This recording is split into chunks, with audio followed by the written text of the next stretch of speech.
After the taking of Galtown, Lord Robert Baratheon returned to Storm's End and declared his rebellion against King Aerys. However, not all of the Stormlords were willing to follow him. Encouraged by Lord Owen Merryweather, the Hand of the King, some of them chose to remain loyal to Aerys. Lord Catherine, Fell, and Grandison planned to unite their forces at Summerhall, a ruined castle of House Targaryen in the Dornish Marches, and march on Storm's End to confront Robert. But Robert was one step ahead. He raced with his forces to meet them, arriving first and winning 3 battles in a single day. He defeated the forces of the 3 loyalist houses one by one as they arrived, and even killed Lord Fell in single combat. With this victory, Robert consolidated his power in the Stormlands, winning the support of the rest of the Stormlords. This allowed him to march to the Reach without any enemy forces loose in his rear. Following Robert's victory at Summerhall, he moved his forces to the western border of the Stormlands and set his sights on Ashford in the Reach. His brother Stannis warned him that this move would overextend his army, and that he should instead march north to join his allies from the Vale of Arryn and the north. But hoping for a quick victory, Robert would not listen. The Battle of Ashford, fought on the fields of the Reach, was a clash of arms that ended in Robert Baratheon's only defeat in the war. Robert led his bannermen against the vanguard of House Tyrell, led by the renowned warrior Lord Randall Tarley, though the forces of House Baratheon were bested in the fray.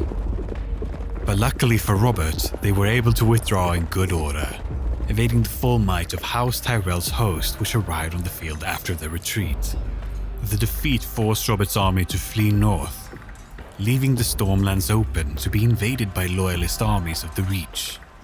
This also left Storm's End free for the Tyrells to besiege, which they did.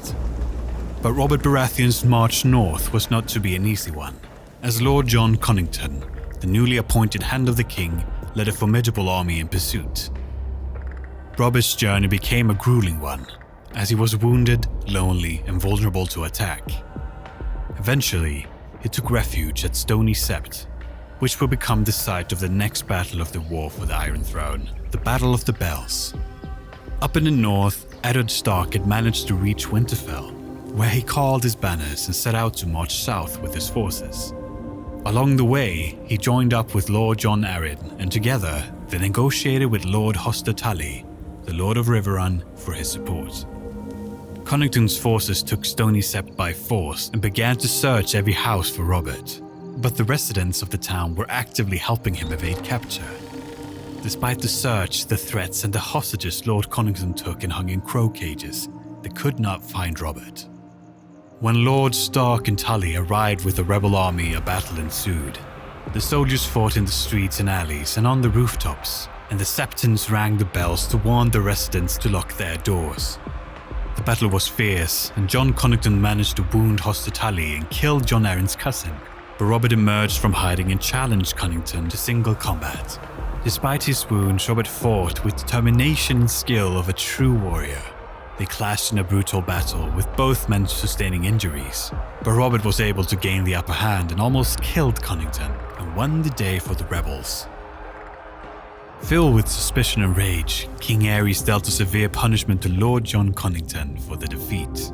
In a fit of fury, he stripped Connington of his titles and banished him from the Seven Kingdoms, sending him into a life of exile as a warning to any who dared to fail him again. The king had to finally realize that Robert was a true threat to his dynasty. He named a new Hand of the King in Connington's stead, and he also sent his Kingsguard to rally what was left of Connington's men and to find the king's son, Rhaegar Targaryen. Additionally, King Aerys commanded his alchemists to place caches of wildfire on multiple locations in King's Landing.